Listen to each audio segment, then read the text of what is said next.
সালামু আলাইকুম প্রিয় শিক্ষার্থীবৃন্দ। এখন আমি ক্লাস 9 কেমিস্ট্রি এর চ্যাপ্টার 5 কেমিক্যাল বন্ড নিয়ে আলোচনা শুরু করছি। আজকে আমাদের প্রথম পিরিয়ড, ফার্স্ট ক্লাস। আজকে আমাদের আলোচনার টপিক হচ্ছে ব্যালেন্সি ইলেকট্রন অ্যান্ড রেডিক্যাল। এখন শুরুতে আমরা এর আগের ক্লাসগুলোতে কি কি ধরনের জিনিস আলোচনা হয়েছে সেটা কতটুকুই বা আমাদের মনে আছে এটা সম্পর্কে একটু ডিসকাস করি। শুরুতে আমাদের যে কোশ্চেনটা দেওয়া আছে, what is relative atomic mass? Relative atomic mass কাকে বলে? আমাদের কি মনে আছে রিলেটিভ অ্যাটমিক মাস কাকে বলে? এটা আমরা পড়ছি চ্যাপ্টার 3-তে।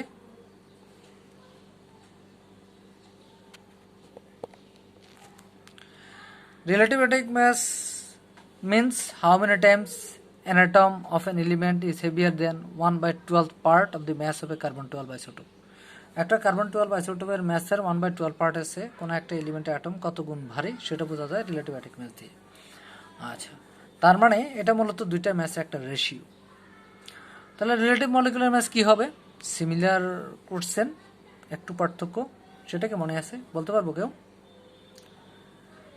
Relative molecular mass relative atomic ম্যাসের মতোই। রিলেটিভ মলিকুলার ম্যাস শোজ অথবা indicates how many times a molecule of an element or compound is heavier than 1/12 part of the mass of a কার্বন-12 আইসোটোপ।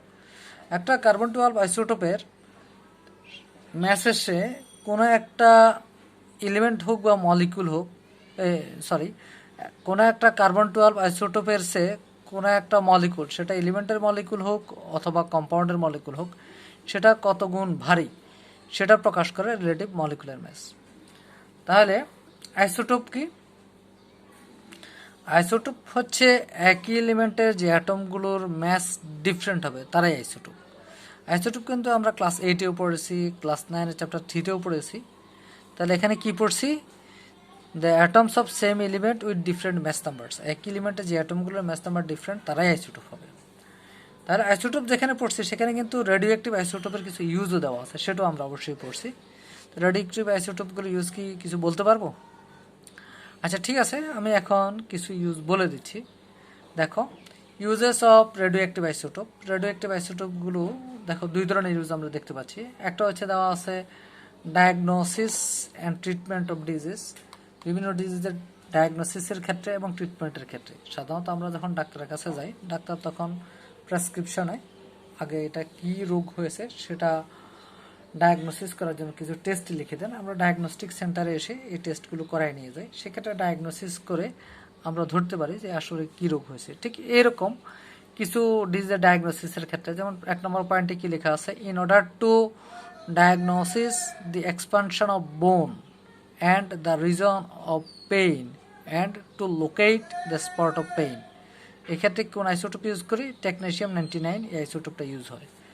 আচ্ছা, second আর একটা use দেওয়া আছে, সেটা হচ্ছে এখানে দেখতে পাচ্ছি 2 নম্বরে ইউজ হচ্ছে iodine 131 prevents the growth of thyroid glands. আমরা জানি যে গয়টার রোগ বা গলগণ্ড রোগ, থাইরয়েড গ্ল্যান্ডের এক্সপানশন, ফুলে যাওয়াটাকে আমরা বলি গলগণ্ড রোগ। এটার জন্য আমরা বলছি যে আয়োডিন যুক্ত লবণ খাওয়ার জন্য। এক্ষেত্রে এই আয়োডিন 131 যেটা, এটা সাধারণত থাইরয়েড গ্ল্যান্ডের এক্সপানশনটাকে প্রিভেন্ট করে, তার মানে গলগণ্ড রোগ আর হবে না। এটা প্রিভেনশনে এই আইসোটোপটা ইউজ হয়। তারপর আমরা দেখতে পাচ্ছি leukaemia, that means blood cancer. Blood cancer ট্রিটমেন্টের ক্ষেত্রে আমরা ইউজ করি ফসফরাস 32 আইসোটোপ। এরপর আমরা দেখতে পাচ্ছি কোবাল্ট 60 এই আইসোটোপটা ইউজ হয় টিউমারের ডায়াগনোসিসের ক্ষেত্রে এবং ট্রিটমেন্টের ক্ষেত্রে। আবার এগ্রিকালচারেও কিছু ইউজ আছে, যেমন এখানে দেখতে পাচ্ছি একটা হচ্ছে radioactive isotopes are used to determine the amount of nitrogen and phosphorus present in soil. সাধারণত নাইট্রোজেন এবং ফসফরাস উদ্ভিদের খুব গুরুত্বপূর্ণ একটা নিউট্রিয়েন্ট। এটা যদি মাটিতে কম থাকে তাহলে বিভিন্ন ধরনের ফার্টিলাইজার অ্যাপ্লাই করতে হয় মাটিতে নাইট্রোজেন এবং ফসফরাসের পরিমাণ বাড়ানোর জন্য। তো একটা মাটিতে কি পরিমাণ নাইট্রোজেন বা ফসফরাস আছে সেটা ডিটারমিন করার জন্য আমরা সাধারণত রেডিও অ্যাক্টিভ নাইট্রোজেন ফসফরাসের আইসোটোপ ব্যবহার করি। এরপর সেকেন্ড আর একটা ইউজ দেখতে পাচ্ছি এগ্রিকালচারের ক্ষেত্রে, insecticide enriched with radioactive isotope help us to determine the standard of use of insecticide of a particular crop.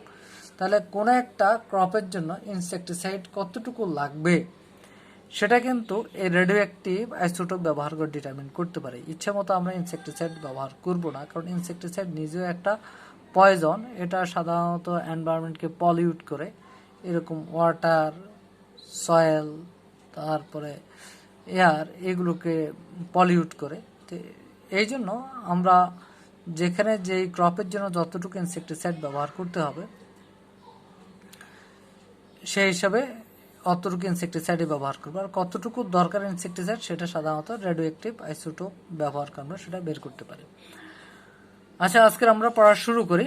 Today's ডিসকাশনের শুরুতে আমরা দেখব হোয়াট ইজ ব্যালেন্সি। ব্যালেন্সি জিনিসটা কি? ব্যালেন্সি হচ্ছে the combining capacity of an element with other element is called valency. একটা এলিমেন্টের সাথে আর একটা এলিমেন্টের যুক্ত হওয়ার সামর্থ্য, এই কম্বাইনিং ক্যাপাসিটিটাকে বলে ব্যালেন্সি। আসলে এটা মাপা হয় কি? It is measured by the number of hydrogen atoms that is combined with or replaced by one atom of that element. তাহলে কোনো একটা এলিমেন্টের একটা অ্যাটমের সাথে কতটা হাইড্রোজেন অ্যাটম যুক্ত হতে পারে সেটা দিয়ে তার ব্যালেন্সি মাপা হয়। সাধারণত হাইড্রোজেনের ব্যালেন্সি 1, সেই একটা হাইড্রোজেন অ্যাটমের ব্যালেন্সি যেহেতু 1, তাহলে কোনো একটা এলিমেন্টের একটা অ্যাটম হাইড্রোজেনের কয়টা অ্যাটমের সাথে যুক্ত হতে পারে সেটা দিয়ে ওই এলিমেন্টের ব্যালেন্সি মাপা যায়। আচ্ছা, এখন আমরা এখানে একটা টেবিল দেওয়া আছে, ব্যালেন্সি অফ ডিফারেন্ট এলিমেন্টস। এখানে এই ব্যালেন্সিগুলো আমরা মুখস্থ করার চেষ্টা করব, এগুলো আমাদের কাজে লাগবে পরবর্তীতে। যেমন এখানে প্রথম যে এলিমেন্ট দেওয়া আছে হাইড্রোজেন, তার ব্যালেন্সি 1। তারপরে দেওয়া আছে ফ্লোরিন, তার ব্যালেন্সি 1, ক্লোরিন তার ব্যালেন্সি 1, ব্রোমিন তার ব্যালেন্সি 1, আয়োডিন এর ব্যালেন্সি 1। এরপর দেওয়া আছে সোডিয়াম, এর ব্যালেন্সি 1। এরপর দেওয়া আছে পটাশিয়াম, এর ব্যালেন্সি 1। এরপর দেওয়া আছে কার্বন, এর ব্যালেন্সি 1। এরপরে ম্যাগনেসিয়াম, এর ব্যালেন্সি 1। এরপরে অ্যালুমিনিয়াম, এর ব্যালেন্সি 1। এরপর দেখতে পাচ্ছি আয়রন, এর অবশ্য ব্যালেন্সি 2টা দেখতে পাচ্ছি, 2 এবং 3। এরপর দেওয়া আছে কপার, এর ব্যালেন্সি 2 এবং 3। এরপর দেওয়া আছে জিঙ্ক, এর ব্যালেন্সি 2। তাহলে এই ব্যালেন্সিগুলো আমরা মেমোরাইজ করব, কারণ এগুলো আমাদের বিভিন্ন ফর্মুলা লিখতে সাহায্য করবে। কম্পাউন্ডের ফর্মুলা লিখতে এগুলো খুবই কাজে লাগে। তারপরে আমরা এখানে একটা টেবিল দেখতে পাচ্ছি, valency and compounds of various atoms. বিভিন্ন অ্যাটম যে কম্পাউন্ডগুলো তৈরি করে, ব্যালেন্সি ক্ষেত্রে কিভাবে কাজে লাগে সেটা এখানে দেখানো হয়েছে। এটা আমাদের সরাসরি বই থেকে এই চার্টটা নেওয়া হয়েছে, বইতে এই চার্টটা দেওয়া আছে। এখানে আমরা দেখতে পাচ্ছি একটা এলিমেন্ট দেখতে পাচ্ছি হাইড্রোজেন। হাইড্রোজেনের সিম্বল হচ্ছে এস, এর ব্যালেন্সি 1। হাইড্রোজেনের ব্যালেন্সি 1, আবার ক্লোরিনের ব্যালেন্সি একটু আগে আমরা দেখে আসছি 1। তাহলে একটা হাইড্রোজেন একটা ক্লোরিনের সাথে যুক্ত হতে পারে, হাইড্রোক্লোরিক অ্যাসিড তৈরি করে বা হাইড্রোজেন ক্লোরাইড গ্যাস, এটা হচ্ছে তার ফর্মুলা। ঠিক একইভাবে লিথিয়াম, তার ব্যালেন্সি 1। একটা লিথিয়ামের ব্যালেন্সি যেহেতু 1, ক্লোরিনের ব্যালেন্সি 1, তার মানে একটা লিথিয়াম একটা ক্লোরিনের সাথে যুক্ত হয়ে লিথিয়াম ক্লোরাইড তৈরি করবে। সোডিয়ামের ব্যালেন্সি 1, এর আগে আমরা দেখেছি ক্লোরিনের ব্যালেন্স 1, সেই হিসেবে একটা সোডিয়াম অ্যাটম একটা ক্লোরিন অ্যাটমের সাথে যুক্ত হয়ে সোডিয়াম ক্লোরাইড তৈরি করবে। এইভাবে পটাশিয়াম ক্লোরাইড, ম্যাগনেসিয়ামের ব্যালেন্সি 2, সেই হিসেবে MgCl2 ম্যাগনেসিয়াম ক্লোরাইড। ক্যালসিয়ামের ব্যালেন্সি হচ্ছে 2, সেই হিসেবে ক্যালসিয়াম ক্লোরাইড, একটা ক্যালসিয়াম অ্যাটম দুইটা ক্লোরিন অ্যাটমের সাথে যুক্ত হয়েছে। ঠিক একইভাবে aluminium valency 3, aluminium chloride AlCl3। Iron valency 2, 3, সেই হিসেবে আয়রনের একটা ফর্মুলা হচ্ছে FeCl2 যেটা ফেরাস ক্লোরাইড, আর একটা হচ্ছে FeCl3 যেটা ফেরিক ক্লোরাইড। জিঙ্কের ব্যালেন্সি 2, জিঙ্ক ক্লোরিনের সাথে যুক্ত হয়ে জিঙ্ক ক্লোরাইড ZnCl2 তৈরি করেছে। ঠিক একইভাবে সিলভার, তার ব্যালেন্সি 1, সিলভার ক্লোরাইড। তারপর ফ্লোরিন, তার ব্যালেন্সি 1, সোডিয়াম ফ্লোরাইড। তারপর ক্লোরিন, তার ব্যালেন্সি 1, সোডিয়াম ক্লোরাইড এভাবে তৈরি করেছে। তারপর ব্রোমিন, তার ব্যালেন্সি 1, সোডিয়াম ব্রোমাইড। আয়োডিন, তার ব্যালেন্সি 1, সোডিয়াম আয়োডাইড। বোরন, তার ব্যালেন্সি 3, বোরন ট্রাইক্লোরাইড। একটা বোরন অ্যাটম 3টা ক্লোরিন অ্যাটমের সাথে যুক্ত হয়েছে। এরপর আমরা দেখতে পাচ্ছি ফসফরাসের ব্যালেন্সি 3 এবং 5। তাহলে ফসফরাসের ব্যালেন্সি যদি 3 হয়, তাহলে একটা ফসফরাস 3টা ক্লোরিন অ্যাটমের সাথে যুক্ত হয়ে ফসফরাস ট্রাইক্লোরাইড। ঠিক একইভাবে একটা ফসফরাস অ্যাটম 5টা ক্লোরিন অ্যাটমের সাথে যুক্ত হয়ে ফসফরাস পেন্টাক্লোরাইড তৈরি করে। কপারের ব্যালেন্সি 1 এবং 2, কপারের 2 ধরনের ব্যালেন্সি দেখায়। যখন কপারের ব্যালেন্সি 1, তখন কপার একটা ক্লোরিন অ্যাটমের সাথে যুক্ত হয়ে কিউপ্রাস ক্লোরাইড মানে কপার 1 ক্লোরাইড তৈরি করে। যখন কপারের ব্যালেন্সি 2, তখন কপার 2টা ক্লোরিন অ্যাটমের সাথে যুক্ত হয় কিউপ্রিক ক্লোরাইড, তার মানে কপার 2 ক্লোরাইড তৈরি করে। ঠিক একইভাবে এখানে দেখতে পাচ্ছি অক্সিজেনের ব্যালেন্সি 2, তার মানে একটা অক্সিজেন অ্যাটম 2টা হাইড্রোজেন অ্যাটমের সাথে যুক্ত হতে পারবে। যেহেতু হাইড্রোজেন ব্যালেন্সি 1, অক্সিজেনের ব্যালেন্সি টু, তাহলে একটা অক্সিজেন অ্যাটম দুইটা হাইড্রোজেন অ্যাটমের সাথে যুক্ত হতে পারবে, সেই হিসাবে H2O এই ওয়াটার এই কম্পাউন্ডটা তৈরি করেছে। এইভাবে ব্যালেন্সি ব্যবহার করে আমরা বিভিন্ন কম্পাউন্ডের ফর্মুলা লিখতে পারি। অলরেডি এটা আমরা ক্লাস 8-এ শিখে ফেলেছি, এখানে জাস্ট একটু রিভিউ। এখন আমরা বিভিন্ন ধরনের ব্যালেন্সি দেখার চেষ্টা করব। শুরুতে যেটা দেওয়া আছে সেটা হচ্ছে ভেরিয়েবল ব্যালেন্সি। ভেরিয়েবল ব্যালেন্সি কাকে বলে? আগে আমরা তিনটা ব্যালেন্সি এখানে দেওয়া আছে, ভেরিয়েবল ব্যালেন্সি, অ্যাক্টিভ ব্যালেন্সি এবং ল্যাটেন্ট অথবা ডরমেন্ট ব্যালেন্সি। এই তিনটা ব্যালেন্সির এখানে আগের ডেফিনেশন দেখে নিই। প্রথম ভেরিয়েবল ব্যালেন্সি কাকে বলে দেখি। Some elements show more than one valency, such valencies are called variable valency. তাহলে দেখতে পাচ্ছি কিছু কিছু এলিমেন্ট একাধিক ব্যালেন্সি দেখায়, এই ধরনের ব্যালেন্সিগুলোকে আমরা বলি ভেরিয়েবল ব্যালেন্সি। এরপর দেওয়া আছে অ্যাক্টিভ ব্যালেন্সি। অ্যাক্টিভ ব্যালেন্সি কি? অ্যাক্টিভ ব্যালেন্সি হচ্ছে the valency of an element that prevails or is active in a particular compound is called the active valency of that element in that compound. তাহলে কোন একটা কম্পাউন্ডে একটা এলিমেন্টের যে ব্যালেন্সিটা কার্যকর থাকে সেটাই তার অ্যাক্টিভ ব্যালেন্সি। এরপর আমরা দেখতে পাচ্ছি ল্যাটেন্ট ব্যালেন্সি বা ডরমেন্ট ব্যালেন্সি। ডরমেন্ট ব্যালেন্সি বা ল্যাটেন্ট ব্যালেন্সি কি? The difference between the highest valency of an element and its active valency in a particular compound is called the latent valency of that element in that compound. তার মানে কোন একটা compound একটা এলিমেন্টের যে ব্যালেন্সিটা কার্যকর আছে সেটা এবং ওই এলিমেন্টের ম্যাক্সিমাম ব্যালেন্সি, এই দুটার ডিফারেন্সই হবে তার ল্যাটেন্ট ব্যালেন্সি।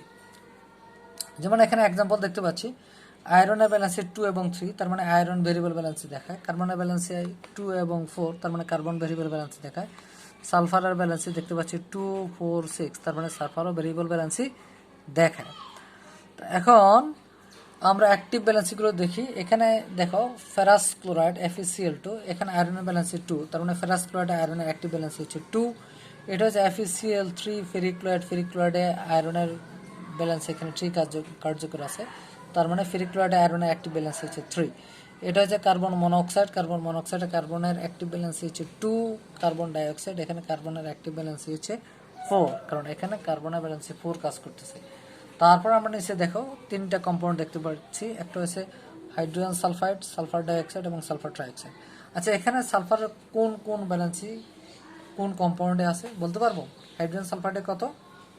হাইড্রোজেন সালফাইডে প্রথম যে কম্পাউন্ড হাইড্রোজেন সালফাইড, এখানে সালফার ব্যালেন্স হচ্ছে 2, তাহলে সালফার অ্যাক্টিভ ব্যালেন্স 2। এরপরটা হচ্ছে সালফার ডাইঅক্সাইড, এখানে সালফারের ব্যালেন্সি কাজ করতেছে হচ্ছে 4, তার মানে sulphur active balance sulphur dioxide হচ্ছে 4।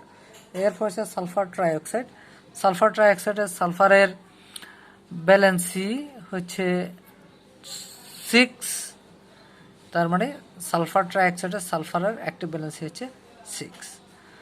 আচ্ছা, এখন দেখি আমরা ল্যাটেন্ট ব্যালেন্সি সম্পর্কে জানবো। ল্যাটেন্ট ব্যালেন্সি হচ্ছে কোন একটা কম্পাউন্ড একটা এলিমেন্টের যে ব্যালেন্সি অ্যাক্টিভ আছে এবং ম্যাক্সিমাম ব্যালেন্সি, এই দুইটার ডিফারেন্স হবে তার ল্যাটেন্ট ব্যালেন্সি বা ডরমেন্ট ব্যালেন্সি। তাহলে এখানে দেখি ফেরাস ক্লোরাইড, এখানে আয়রনের অ্যাক্টিভ ব্যালেন্সি কত? 2, আর আয়রনের ম্যাক্সিমাম ব্যালেন্সি কত? 3। তাহলে এই কম্পাউন্ডে আয়রনের ডরমেন্ট ব্যালেন্সি কত হবে? 3 - 2, তার মানে হচ্ছে 1। এখানে আয়রনের ডরমেন্ট ব্যালেন্সি হবে 1। এখানে আয়রনের ডরমেন্ট ব্যালেন্সি কত হবে?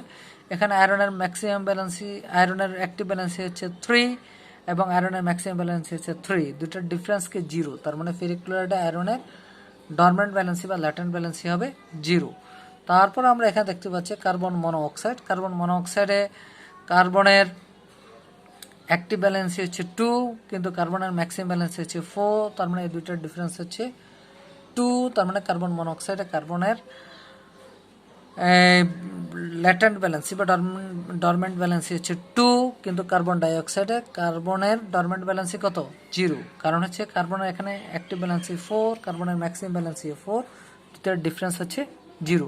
ঠিক একইভাবে হাইড্রোজেন সালফাইডের সালফারের ডরমেন্ট ব্যালেন্সি কত হবে বলতে পারবো? এখানে হচ্ছে সালফারের ডরমেন্ট ব্যালেন্সি হচ্ছে 4। সালফার ডাইঅক্সাইডে কত হবে? সালফার ডাইঅক্সাইড হচ্ছে 2। কিভাবে 2? সালফার ডাইঅক্সাইড, এখানে সালফারের অ্যাক্টিভ ব্যালেন্সি হচ্ছে 4, কিন্তু সালফারের ম্যাক্সিমাম ব্যালেন্সি হচ্ছে 6, তার মানে দুটার ডিফারেন্স হচ্ছে 2। আর সালফার ট্রাইঅক্সাইডে কত হবে? সালফার ট্রাইঅক্সাইডের সালফারের অ্যাক্টিভ ব্যালেন্সি 6, কিন্তু সালফারের ম্যাক্সিমাম ব্যালেন্সি 6, তার দুটার ডিফারেন্স কত হবে? 0। তাহলে এখানে সালফার ট্রাইঅক্সাইডের সালফারের ডরমেন্ট ব্যালেন্সি হচ্ছে 0। এরপরে আমরা আরেকটা জিনিস দেখার চেষ্টা করবো, সেটা হচ্ছে ব্যালেন্স ইলেকট্রন। ব্যালেন্স ইলেকট্রন কাকে বলে? The electrons present in the last shell of any atom are called valence electron and the last shell is called the valence shell. তাহলে কোনো একটা এলিমেন্টের ইলেকট্রনিক কনফিগারেশনে লাস্ট শেলে যে কটা ইলেকট্রন থাকবে সেটাই তার ব্যালেন্স ইলেকট্রন, এবং লাস্ট শেলটাকে বলবো ব্যালেন্স শেল। তার মানে এখানে দেখতে পাচ্ছি নাইট্রোজেনের ইলেকট্রনিক কনফিগারেশন দেখতে পাচ্ছি, নাইট্রোজেনের ফার্স্ট শেলে 2টি ইলেকট্রন, সেকেন্ড শেলে 5টা ইলেকট্রন, এই শেষ, আর কোনো ইলেকট্রন বাকি নাই। তাহলে নাইট্রোজেনের লাস্ট শেল হচ্ছে সেকেন্ড শেল, তাহলে তার ব্যালেন্স শেল হচ্ছে সেকেন্ড শেল। আর last shell that means second শেলে 5টা ইলেকট্রন আছে, তার মানে তার ব্যালেন্স ইলেকট্রন হচ্ছে 5। একইভাবে ফ্লোরিন, তার ফার্স্ট শেলে 2টি ইলেকট্রন, সেকেন্ড শেলে 7টা ইলেকট্রন, তার লাস্ট শেল হচ্ছে সেকেন্ড শেল, তার মানে ব্যালেন্স শেল হচ্ছে সেকেন্ড শেল। আর ব্যালেন্স শেলের ইলেকট্রন আছে 7টা, তার মানে ব্যালেন্স ইলেকট্রন হচ্ছে 7। তারপরে দেখতে পাচ্ছি ফসফরাস। ফসফরাসের ইলেকট্রনিক কনফিগারেশন দেখতে পাচ্ছি সেকেন্ড শেলে 2টা, থার্ড শেলে 8টা, সেকেন্ড শেলে ফার্স্ট শেলে 2টা, সেকেন্ড শেলে 8টা এবং থার্ড শেলে 5টা ইলেকট্রন। তো থার্ড শেল হচ্ছে তার ব্যালেন্স শেল, থার্ড শেলে ইলেকট্রন যেহেতু 5টা ইলেকট্রন, তার ব্যালেন্স ইলেকট্রনও 5। একইভাবে ক্লোরিনের ব্যালেন্স শেল হচ্ছে থার্ড শেল, থার্ড শেলে 7টা ইলেকট্রন, ব্যালেন্স ইলেকট্রন 7। একইভাবে ক্যালসিয়ামের ব্যালেন্স শেল হচ্ছে ফোর্থ শেল, ফোর্থ শেলে হচ্ছে 2টি ইলেকট্রন, তার মানে ব্যালেন্স ইলেকট্রন হবে 2। এরপরে আমরা আরেকটা টপিক দেখব, সেটা হচ্ছে রেডিক্যাল বা কম্পাউন্ড রেডিক্যাল। রেডিক্যাল কাকে বলে? ডেফিনেশন দেওয়া আছে, sometimes a bundle of atoms of more than one element combine together, receive positive or negative charges, and act as an ion of an element. They are called radical. তার মানে radical কি? Radical হচ্ছে একাধিক এলিমেন্টের কয়েকটা atom মিলে যদি একটা অ্যাটমিক গ্রুপ তৈরি করে, আর অ্যাটমিক গ্রুপটা যদি কোনো একটা রিঅ্যাকশনে একটা সিঙ্গেল অ্যাটমের মতো বিহেভ করে, তাহলে এই অ্যাটমিক গ্রুপটাকে বলবো রেডিক্যাল। আর রেডিক্যালগুলো সাধারণত পজিটিভলি বা নেগেটিভলি চার্জড হয়। এখানে কয়েকটা রেডিক্যাল দেওয়া আছে, যেমন দেখো অ্যামোনিয়াম NH4, এই অ্যামোনিয়ামটা পজিটিভলি চার্জযুক্ত, এখানে পজিটিভ চার্জ একটা, সেই জন্য এটা ব্যালেন্সি 1। ঠিক একইভাবে ফসফোনিয়াম, তার ব্যালেন্সি 1। এরপর দেখতে পাচ্ছি হাইড্রোক্সাইড OH, এর উপরে একটা নেগেটিভ চার্জ দেওয়া আছে, তার মানে এর যেহেতু একটাই নেগেটিভ চার্জ, তার ব্যালেন্সি 1। তার মানে পজিটিভ চার্জ হোক বা নেগেটিভ চার্জ হোক, চার্জের সংখ্যা যত তার ব্যালেন্সিও হবে তত। এরপর আমরা দেখতে পাচ্ছি নাইট্রেট আয়ন, তার ব্যালেন্সি 1, নাইট্রেট আয়ন তার ব্যালেন্সি 1, হাইড্রোজেন সালফেট আয়ন তার ব্যালেন্সি 1, হাইড্রোজেন কার্বনেট আয়ন তার ব্যালেন্সি 1, সায়ানাইড আয়ন তার ব্যালেন্সি 1। ঠিক একইভাবে সালফাইড রেডিক্যাল তার ব্যালেন্সি 2, সালফেট রেডিক্যাল তার ব্যালেন্সি 2, কার্বনেট রেডিক্যাল তার ব্যালেন্সি 2, ক্রোমেট রেডিক্যাল তার ব্যালেন্সি 2, তারপরে ডাইক্রোমেট রেডিক্যাল তার ব্যালেন্সি 2, সিলিকেট রেডিক্যাল তার ব্যালেন্সি 2, থায়োসালফেট রেডিক্যাল তার ব্যালেন্সি 2, ফসফেট তার ব্যালেন্সি 3, বোরেট তার ব্যালেন্সি 3। আচ্ছা, এরপরে আমরা তাহলে আজকে কি কি শিখলাম? আজকে শিখলাম আমরা হচ্ছে রেডিক্যাল কাকে বলে, ব্যালেন্সি কাকে বলে, ব্যালেন্স ইলেকট্রন কি, এই বিষয়গুলো। তাহলে এই বিষয়গুলো কতটুকু আমরা শিখতে পেরেছি সেটা আমরা একটু দেখার চেষ্টা করি। একটা এক্সারসাইজ আমরা দেখি। এখানে দেওয়া আছে প্রথম যে কোশ্চেনটা, what is the formula of ammonium sulphate. তাহলে অ্যামোনিয়াম সালফেটের ফর্মুলা কোনটা হবে? এ তে দেওয়া আছে, বি তে দেওয়া আছে, সি তে দেওয়া আছে এবং ডি তে দেওয়া আছে। এর মধ্যে কোনটি কারেক্ট? কারেক্ট হবে এ। কেন এ? অ্যামোনিয়ামের ব্যালেন্সি হচ্ছে 1 আর সালফেটের ব্যালেন্সি হচ্ছে 2, দুইটা যদি ইন্টারচেঞ্জ করি, সালফেটের ব্যালেন্সি 2, অ্যামোনিয়ামের তো 1, তাহলে এটাই হচ্ছে অ্যামোনিয়াম সালফেটের actual formula. What is the maximum valency of sulphur? 2 number question. এ তে দেওয়া আছে 2, বি তে 4, সি তে 5, ডি তে 6।